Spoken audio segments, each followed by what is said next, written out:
Je pense qu'une partie de notre clientèle, parce qu'on a un contact direct avec eux, tu sais, au départ, on a un contact téléphonique ou un échange courriel ou texto, mais on tient vraiment à aller sur place pour rencontrer ces clients-là.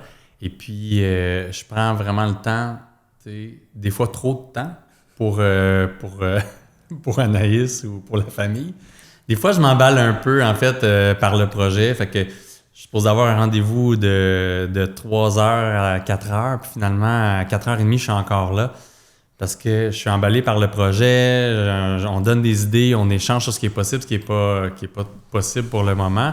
Mais, tu sais, je me mets à la place du client aussi. Je l'écoute, je prends le temps de voir les différentes options. Puis on explore. Des fois, ça débloque vers d'autres projets à venir.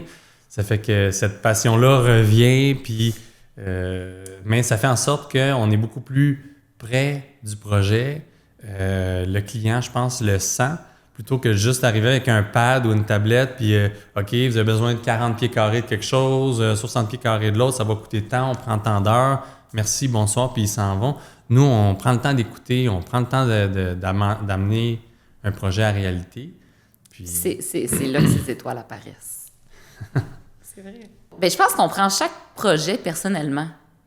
Donc, pour un client, il me semble que tu veux un entrepreneur qui s'implique, qui a vraiment à cœur de bien faire ton projet.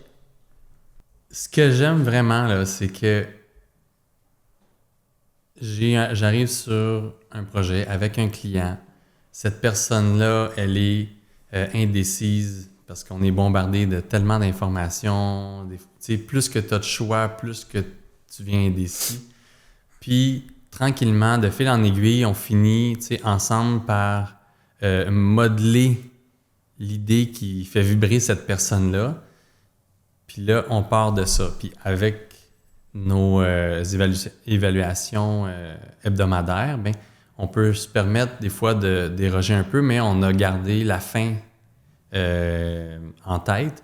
Puis on peut toujours s'ajuster, mais rester vers cette vision-là. Puis à la fin du projet, quand on finit la dernière évaluation de la qualité, bien là, on se rappelle de où on est parti. On regarde les photos du départ, on regarde les photos de l'avancement, puis les nouvelles photos à la fin du projet. Puis on se rend compte à quel point il y a eu un changement, souvent des fois même majeur, dans le projet, mais que le client ou la cliente est vraiment satisfaite. Donc, tu viens de notre cliente qui voulait refaire sa salle de bain, là, puis on lui a référé notre designer de confiance, là, avec qui on travaille depuis plusieurs années, qui lui a donné un plan de sa salle de bain de rêve, mais que le budget ne fitait pas finalement exactement comme elle s'attendait. C'est ça. Tu sais, à partir d'un certain point, c'est sûr que c'est bien d'avoir une certaine idée, une balise. Tu sais, mon budget est de temps à temps. Ça aide une fourchette de prix, en fait. C'est ce qui est arrivé avec cette cliente-là.